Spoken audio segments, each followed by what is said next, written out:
It's called The Birthing Chamber, and it's inspired by an article, WPLG Local 10, and this happened in May of 2019. You could hear her screams, subhuman, worse than a black bear caught in a steel trap, recalled an ear witness to Eyewitness News. An abandoned black woman, pregnant, bipolar, schizophrenic, tethered to a jail bed, was in labor. See, this is how they treat us.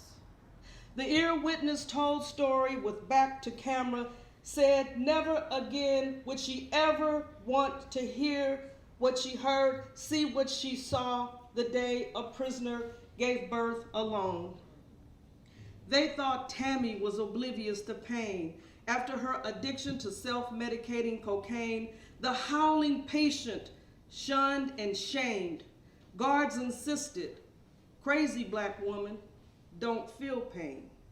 See, this is how they did her. The woman's womb broke open, old cesarean keloids stretched and wept, labor's cruel tentacles pierced and pinched. Help, she shouted, pushed and squatted 7 hours. Baby coming now. God, it hurts, please, please, please, somebody help me, please.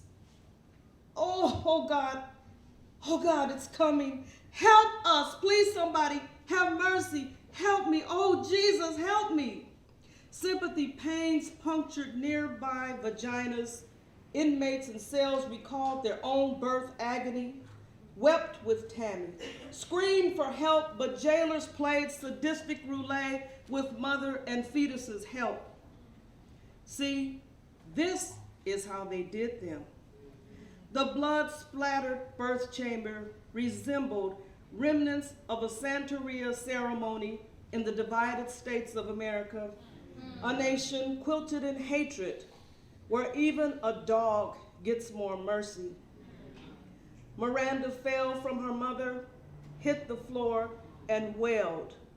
With palsied arms, Tammy cradled her bloody, mucus-covered baby and whispered, "Mommy is so sorry." And this piece is called Smoke Detector Blues. It's after Susan Vespoli. I am the sister of a black man now living in a six-sleeper tent, hunkered down on cement near 5th and San Pedro.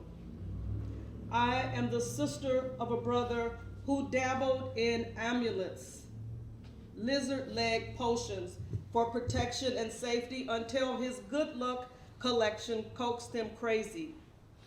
I am the sister of a brother who ignored written warnings occult books offered about calling forth power. Voices in his hotel room began to speak. Smoke detector spoke, so did the fridge.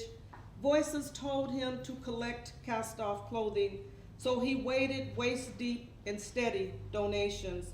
Voice commanded him to collect then crush mood-changing capsules in medicine cabinet. He did. Voices told him to pluck out the prying government eye hidden in the ceiling light. He did.